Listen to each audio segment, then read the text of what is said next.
think about this. You're scrolling through a website, maybe looking at a dozen different things, and somehow you just, click the first one. Mm. Or maybe you keep meaning to switch, I don't know, your energy provider. But the hassle, the paperwork, you just stay put. Yeah, happens all the time. We think we're totally in control, but there are these subtle forces guiding us. Right. And it's that often invisible stuff, the architecture shaping those decisions. That's so fascinating. Exactly. Tiny tweaks to our environment can have these really surprisingly big impacts on the choices we make. And that's exactly what we're plunging into today. We're unpacking nudges, this powerful idea from the book Nudge by Richard Thaler and Cass Sunstein. Think of it as a shortcut, Yeah. really, a way to get the core insights without wading through everything. Yeah, helping you gain that knowledge quickly, but, thoroughly. We're aiming for those sort of aha moments. Understanding the hidden mechanics behind, well, everything from breakfast choices to retirement plans. And it's worth remembering, Richard Thaler won a Nobel Prize for this stuff. Behavioral economics. Right, his work was incredibly impactful. It really gets at how actual humans, not those perfect econs in textbooks, make decisions. So our mission for this deep dive, to really get a handle on this choice architecture idea. Mm-hmm. How small changes in how options are presented really shift our behavior. And we're drawing directly from excerpts from Nudge itself. Okay, let's dive right in then. The book kicks off with this concept of smart disclosure. What's the core idea there? Okay, so smart disclosure. The basic idea, right, is that governments, organizations, they should make complex but important info, like standardized. Standardized and accessible. Yeah, and machine-readable online. So Yeah. computers can process it too. Think about nutrition facts, or maybe plan details. Right, taking dense stuff and making it searchable, sortable. Exactly. It's kind of surprising how little truly standardized machine-readable info exists for big decisions we make. We're often sort of flying blind. Okay, that makes sense. And the book gives an example, right? Something about food allergies. Precisely. Yeah. Yeah, the shellfish allergy example. Hmm. Instead of reading every tiny label, which feels kind of old school now, doesn't it? Totally. Smart disclosure would let you just, search online. Foods without shellfish, or foods with it, if you need to know. So using tech to make critical info easy to find, which leads to choice engines. What are those? Right, choice engines are like the tools that would use that smart disclosure data. Okay. The book compares it to a mapping app, like finding the best route. You tell it where you want to go, maybe your preferences. Then it crunches the data. Yeah, it crunches the data, maybe your phone usage, your budget, and suggests the best plan or the best mortgage, whatever it is. The heavy lifting happens behind the scenes. Got it. Now, this is interesting. The authors actually went back and looked at things they discussed years ago, Hmm. like the Swedish retirement savings program. Absolutely. Yeah. That's a key case study. Yeah. Sweden launched this national program back in 2000. People had a lot of freedom to pick their own investments. Yeah. And Seller and Sunstein talked about its initial design, the nudges, in the first edition. Now, decades later, they've looked at the long-term results. And the takeaway. Did those initial nudges matter long term? Oh, absolutely. The book hints some effects lasted almost forever. It's kind of unsettling, really. How so? Well, the Swedish case just powerfully shows how sticky defaults are, how much inertia influences us. Even though people were supposed to choose actively? Yeah, even with a big push for active choice, most people just ended up in the default fund anyway. Wow. And even the ones who did choose, they showed patterns like investing heavily in Swedish companies, that's home bias, Okay. and chasing past performance, jumping into stocks just as a boom was ending. So those initial design choices, intended or not, had these really long shadows. So the design can lock you into a path for years, which brings us to a core concept, libertarian paternalism. Sounds like a contradiction. How do they define that? It definitely sounds like one, yeah. Yeah. It's meant to be provocative. The paternalism part is the idea that it's okay for choice architects, governments, companies to kind of steer people towards choices that are likely good for them. Okay, steer them, but gently. Exactly. That's the libertarian part. It insists people must stay free to choose. You have to be able to opt out easily, go your own way without big hassles or costs. Right. The book even quotes Milton Friedman, free to choose, so that freedom part is non-negotiable. Totally. They stress libertarian just means liberty preserving. The goal isn't to force anyone, just make the beneficial path the easier path, assuming it's what most informed people would want anyway. But who decides what people would want? Isn't there a risk of the architects just imposing their values? That's a really fair question, and the authors do address it. They emphasize transparency, and basing defaults on what seems broadly beneficial, not imposing niche preferences. It's a tricky balance. Okay. This idea of what informed, rational people would do leads to another key distinction: humans versus econs. Can you break that down? Right, this is central to behavioral economics. Traditional economics often assumes people are econs, perfectly rational, like Mr. Spock. Flawless logic, perfect memory, infinite willpower. Doesn't sound like anyone I know. Exactly. We're humans. Homo sapiens, we have biases, limited attention. We forget birthdays, make mistakes, get hangovers. We're human. So we're not perfectly rational calculators. Not even close. And we make, as the book says, predictable mistakes, like the planning fallacy, always thinking projects will take less time than they actually do. Huh. Guilty as charged. So understanding we're all a bit Homer Simpson means policies designed for Spock won't work. Pretty much. If you know people procrastinate or get overwhelmed, you design systems that account for that, that help with that, instead of assuming perfect rationality. Which brings us to one of the biggest tools: defaults. Why are they so powerful? Defaults are huge for a couple reasons. One is just sheer inertia. Sticking with the pre-selected option is just easier, less effort. Okay, the path of least resistance. Right. And second, defaults often feel like a recommendation. Like, oh, this must be the standard choice or the one they think is best. And the book says just flipping the default can dramatically change outcomes, right? Like 25% increases or more. Yeah, the impact can be massive. Simply switching from opt-in to opt-out for things like retirement savings or green energy or even organ donation in some places. It overcomes that initial hurdle. Exactly. It gets way more people involved in beneficial programs just by making that the easy, automatic choice. But remembering the libertarian part, people can still say no, right? They can reject the default. Absolutely crucial. It's a nudge, not a mandate. If you feel strongly the default isn't for you, you still have the freedom to opt out or choose something else. The power is in making the good choice the effortless one. This makes you realize choice architecture really is everywhere. The book says it's unavoidable and not always neutral. What does that mean? It means anytime you're presented with options, someone designed how those options are presented. A website layout, a store shelf, a form. Even the order things are listed in. Absolutely. There's no truly neutral design. Every choice environment has an architecture, and that architecture influences behavior, whether it was designed intentionally or not. They use that analogy of a building architect, don't they? Like where you put the stairs versus the elevator influences how people move? Exactly. The architect makes decisions, maybe seemingly small ones, that shape how people use the space. Choice architects do the same with how options are presented, what's highlighted, what the default is. And even stuff that seems unintentional, like how often you get paid, can act as a nudge. Right. Paying monthly versus biweekly might subtly influence saving habits, even if the employer never thought about it that way. The book also notes that even forcing active choosing, making people pick everything, is still a form of choice architecture. Like that overwhelming cheese cart example. Sometimes too much choice is just too much. Precisely. Sometimes a helpful default or clear recommendation is actually preferred. So, if architecture is everywhere, how do we set thoughtful defaults, especially when people might not choose actively, like with new employee benefits? That's the challenge for libertarian paternalists. When people are passive or overwhelmed, maybe with health insurance or retirement plans, the default is super important. So what's the guideline? The idea is to set the default to what a thoughtful, well-informed person in that situation would likely want, trying to predict the preferred choice. Like the health insurance example. Defaulting to keeping your current plan is probably better than defaulting to having no insurance next year. Exactly. It's a reasonable guess that most people want to keep their health coverage. So the status quo default helps the majority, while still letting anyone who wants to shop around do so. Okay. To get why these nudges work so well, we need to understand how our brains tick. The book talks about two systems: automatic and reflective. What's the difference? This is based heavily on Daniel Kahneman's work. The automatic system is fast, intuitive, emotional, your gut reaction. It operates mostly unconsciously. Like recognizing a face instantly. Right. Or jumping at a loud noise. The reflective system is the opposite. Slow, deliberate, logical. It's what you use for complex math problems or weighing pros and cons carefully. And the book uses that visual illusion, the two tables, where they look different sizes even though they aren't. Yeah, that's a perfect illustration.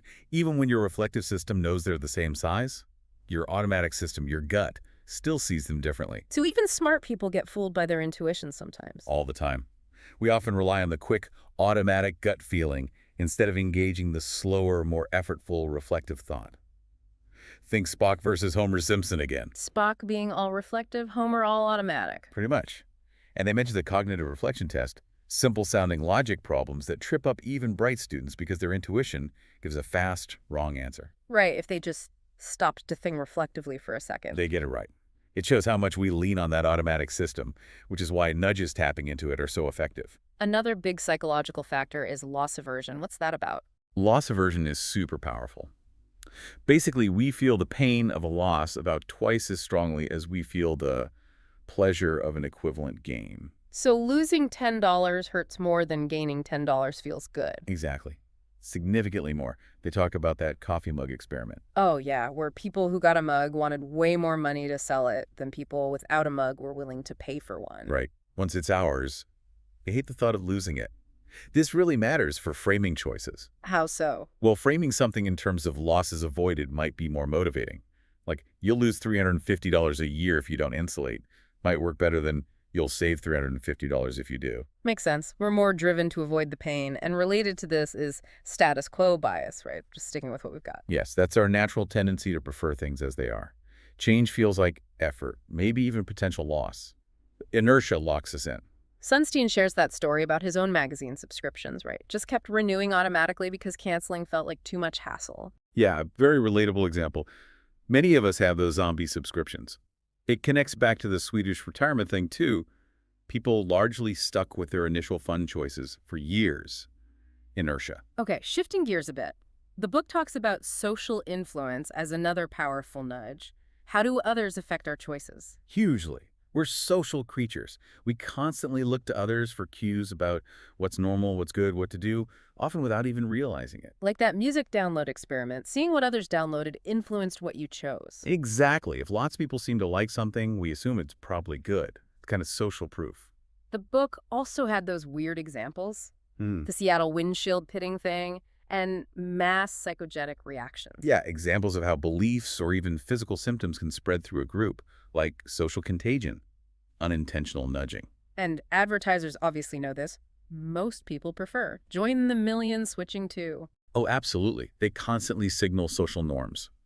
And the book argues this can fuel bigger cultural shifts too, like attitudes towards gay marriage or movements like #MeToo and #BlackLivesMatter, where seeing others speak out empowers more people to do the same. And there was the UK tax experiment telling people most others paid on time. Right, that simple message, 9 out of 10 people pay their taxes on time, significantly increased compliance.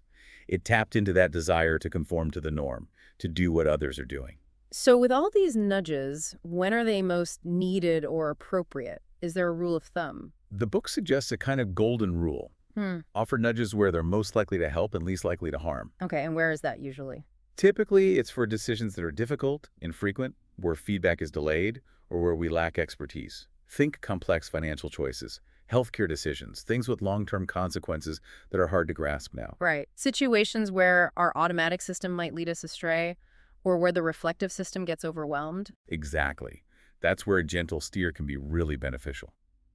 Now, the flip side of helpful nudges is sludge. What's that?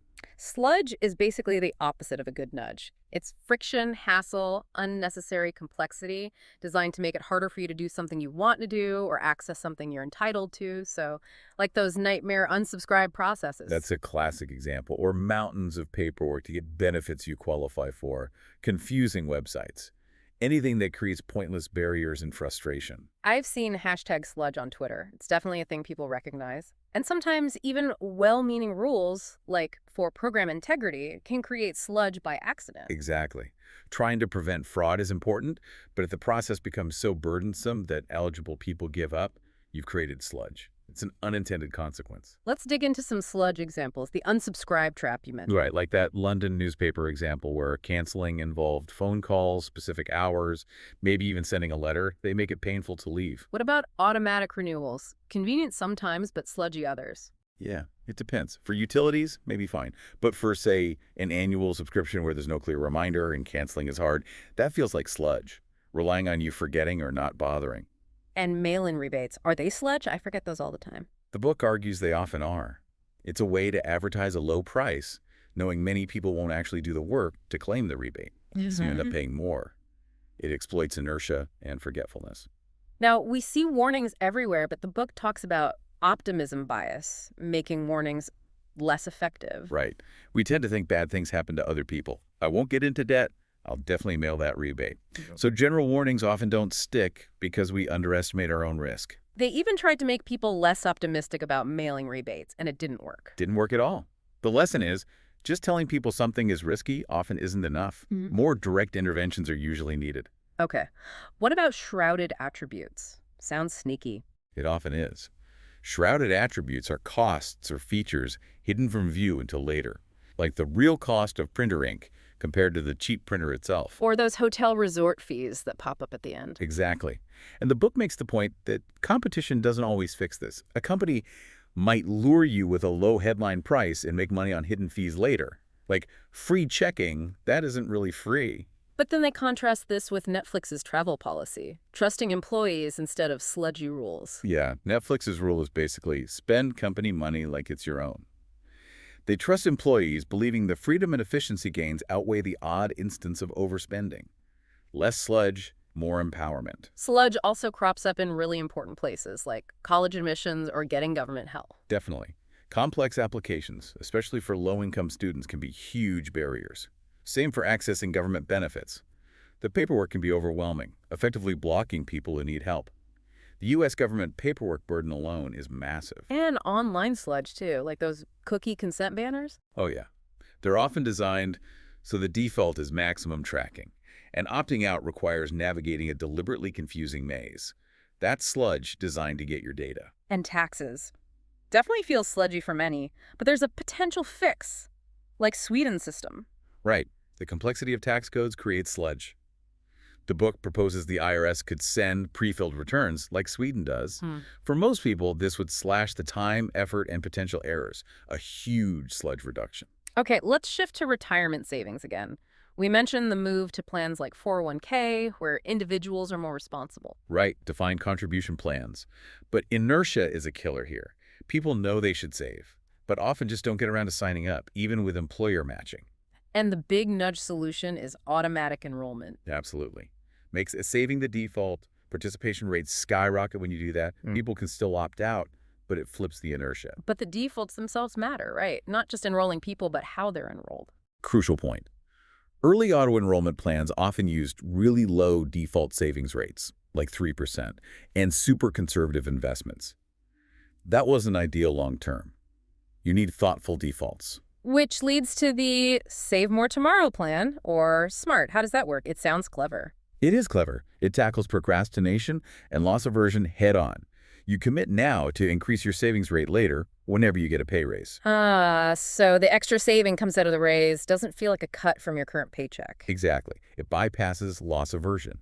And the results are impressive. People using SMART end up saving significantly more over time. And this auto-enroll idea has spread, right? Like the NEST system in the UK and state programs in the US. Yeah. The UK's NEST program auto-enrolls almost everyone with huge success. And states like California, Oregon, Illinois are doing similar things for workers without employer plans. It's a proven strategy. Let's circle back to that Swedish premium pension plan. You called it a battle of the nudges. Default versus active choice. What won? Well, despite a massive government campaign encouraging active choice, the default fund won, hands down. Most people just stay there. Inertia is incredibly powerful. And those who did choose didn't always make the best calls.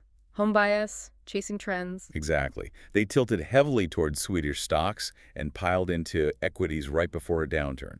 It shows active choice doesn't guarantee optimal results.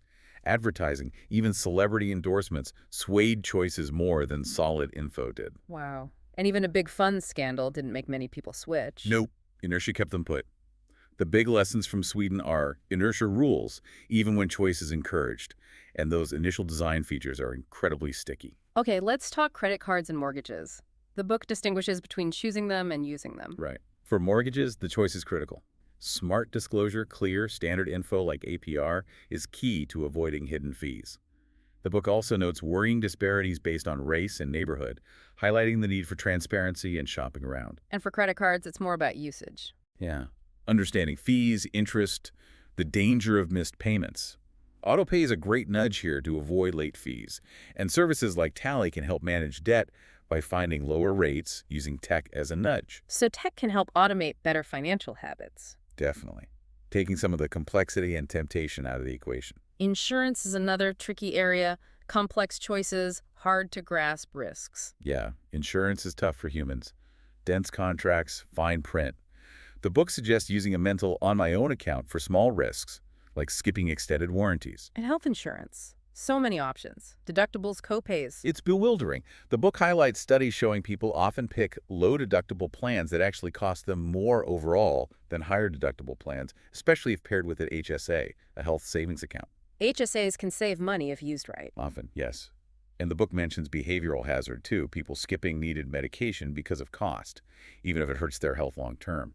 A really dangerous side effect of cost barriers. Switching to a really important topic, organ donation. Defaults play a huge role here too. Massive role. Opt-in versus presumed consent makes a big difference in donation rates. But presumed consent is ethically debated, and families are usually still consulted anyway. So what's a better approach? The book leans towards prompted choice, actively asking people to decide, like at the DMV. It respects autonomy but forces a decision. They also talk about 2 bites of the apple. In opt-in systems, the person registers and the family consents. Evidence on presumed consent laws alone is mixed. Infrastructure and awareness matter too. Okay, finally, the huge challenge. Climate change. Can choice architecture help here? It's part of the solution. Obviously, big policies like carbon taxes or regulations are needed, but nudges can help too. Like what? Well, dealing with the free rider problem is tough internationally. But maybe Green More Tomorrow strategies start with a small carbon tax, increase it gradually, easier to swallow. And overcoming the energy paradox. People not choosing efficient options even when it saves them money. Right. Mandatory energy labels on appliances, Yeah. better building codes, those are effective nudges, and green defaults for electricity suppliers, making the renewable option the default can have a huge impact. Okay, let's wrap this up. We've covered a lot from Nudge. What are the absolute key takeaways for our listeners? I'd say 1, nudges are subtle but powerful. 2, choice architecture is everywhere. You can't avoid it. 3, understanding our own biases, loss aversion, inertia is crucial. And 4, libertarian paternalism aims to help us make better choices while keeping us free. And hopefully this deep dive gave you, our listener, a good shortcut to grasping these big ideas without getting buried in details. Yeah. So maybe a final thought for you to chew on. Now that you know about nudges, how could you use this? How could you design better choices for yourself, your family, maybe even at work? Start noticing the choice architecture around you. It's fascinating stuff. If you want to go deeper, definitely check out the book Nudge. It's a field that really changes how you see the world.